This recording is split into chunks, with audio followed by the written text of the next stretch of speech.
Olá, sejam bem-vindos e bem-vindas a esta aula 4 do curso de Localização do Plano Plurianual Municipal e os Objetivos de Desenvolvimento Sustentável da Agenda 2030. Meu nome é Paula, eu sou especialista em Desenvolvimento Local e Objetivos de Desenvolvimento Sustentável pela Escola Nacional de Administração Pública, a ENAP, e trabalho na Prefeitura de São Bernardo do Campo. Então, nesta aula 4, nós veremos algumas ferramentas e exemplos de como fazer a correlação entre os Objetivos de Desenvolvimento Sustentável da Agenda 2030 e os programas municipais do PPA. Vamos lá? Vamos fazer uma breve retomada do que vimos até agora no curso. Então, na primeira aula, nós conhecemos a Agenda 2030 e falamos sobre a sua importância e potencial para alavancar o desenvolvimento do município. No segundo vídeo, nós vimos qual o conteúdo mínimo que um PPA deve ter. Na aula 3, conhecemos como o município pode firmar o seu compromisso com a Agenda 2030 e implementar os ODS nas políticas municipais por meio da Comissão Municipal para os ODS. E agora, nesta aula 4, veremos algumas ferramentas e métodos para a localização dos ODS no PPA e programas municipais. O PPA tem como conteúdo mínimo diretrizes, programas, projetos e ações, com metas e indicadores. A Agenda 2030 está estruturada em objetivos, metas e indicadores. Assim, é possível fazer uma correlação entre a estrutura do PPA e a Agenda 2030 da seguinte forma: os programas do PPA podem ser relacionados aos ODS da Agenda 2030.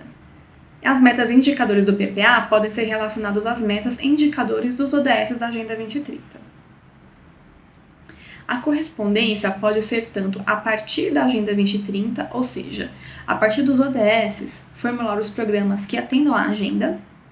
Também pode ser o caminho oposto, ou seja, a partir dos programas e ações do PPA municipal, identificar quais ODS e meta da Agenda 2030 estão sendo atendidos. Vamos trazer aqui um exemplo de como isso funciona a partir da Prefeitura de Belo Horizonte, que fez o seu Plano Plurianual Municipal 2018-2021, alinhado aos ODS da Agenda 2030. Então, a estrutura do PPA de Belo Horizonte está da seguinte maneira: nós temos as áreas de resultados, que são as diretrizes, nós temos os projetos, que são conjuntos de programas, e temos os programas, que é a menor unidade do PPA. Então, no caso de Belo Horizonte, nós temos as seguintes áreas de resultado, né, que são as diretrizes. Nós temos a saúde, a educação, proteção social, cultura, segurança, entre outras áreas, que geralmente são as mesmas nos municípios brasileiros, mudando uma coisa ou outra, uma nomenclatura ou outra.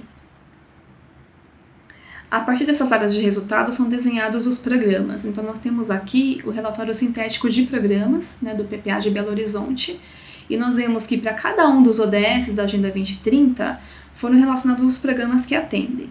Então vejamos aqui, no ODS 1, que é acabar com a pobreza em todas as suas formas, né, em todos os lugares, nós temos os seguintes programas que atendem a esse objetivo, né, o Programa de Proteção Social Básica, né, o Programa de Proteção Social Especial, o aprimoramento da gestão do SUAS, né, e a gestão da política de assistência social, segurança, alimentar e cidadania. E assim foi feito para os 17 ODS.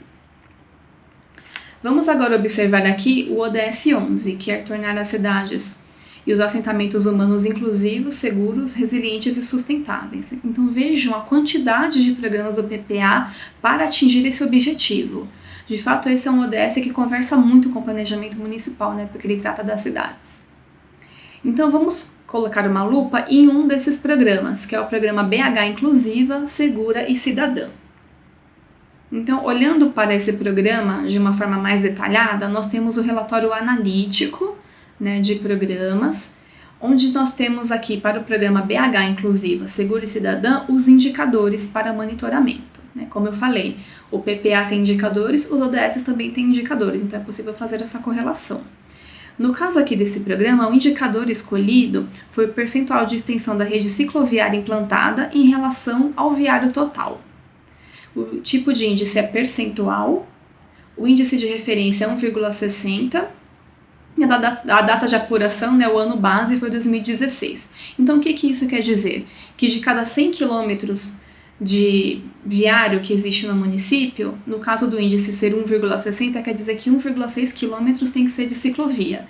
Então, o percentual de ciclovia em relação ao viário total do município.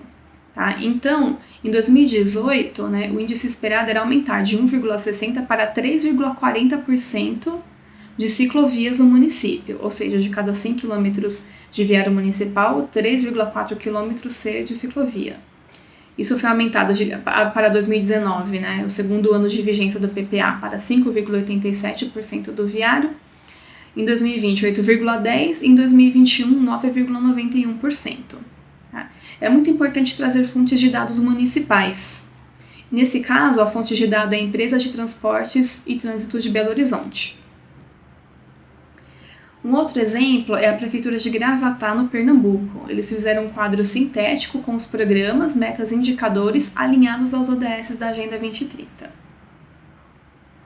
Então, como exemplo aqui, nós trouxemos o quadro sintético para o Programa de Gestão de Segurança Pública, né, um dos programas do PPA de Gravatá. Esse programa está alinhado a 3 objetivos de desenvolvimento sustentável. O ODS 3, que é saúde e bem-estar, o ODS 11, que é cidades e comunidades sustentáveis, e o ODS 16, que é paz, justiça e instituições eficazes. Então, vejamos aqui, nesse programa nós temos um alinhamento com o ODS 11, né, que é o de cidades e comunidades sustentáveis. A meta relacionada é a meta 11.2, que diz o quê? Que até 2030 se deve proporcionar o acesso a sistemas de transporte seguros, né, acessíveis e sustentáveis, a preço para todos, melhorando a segurança rodoviária. Né? Então, qual foi o indicador para atender esse objetivo e essa meta específica que é de sistemas de transporte seguros?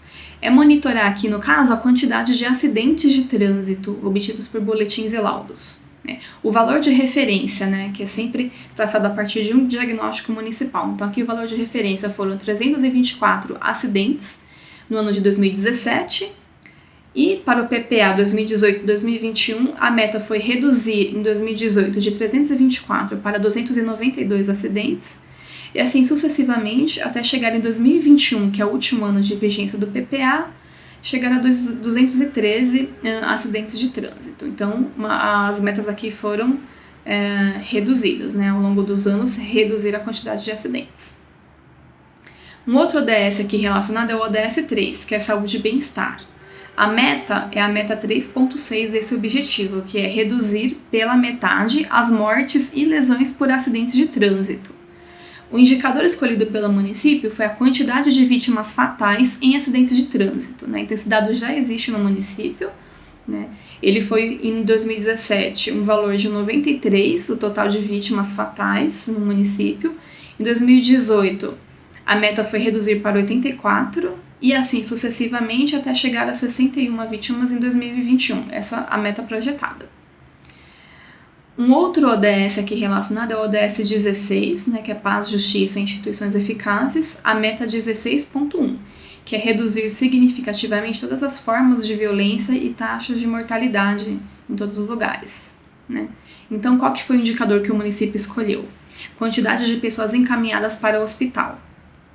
O valor obtido aqui foram 2.076 pessoas encaminhadas para o hospital em 2017, e a meta foi reduzir para 1.868 pessoas em 2018, e isso progressivamente até 2021 a meta foi 1.362 pessoas. Então a gente sabe que o PPA ele é planejado para 4 anos, mas que no meio do caminho podem ocorrer fatos inesperados, como foi a pandemia do Covid, por exemplo, e para isso nós temos as leis de diretrizes orçamentárias, né, e as leis orçamentárias anuais para fazer essas correções de trajeto. Então, com isso, nós finalizamos essa aula de hoje, né? Eu agradeço a atenção de vocês, né? Espero que vocês procurem mais conteúdos que nós temos em vídeos gratuitos, tanto no canal do Local Lab ODS, quanto no canal da Estratégia ODS e da FNP. Agradeço a atenção e até uma próxima!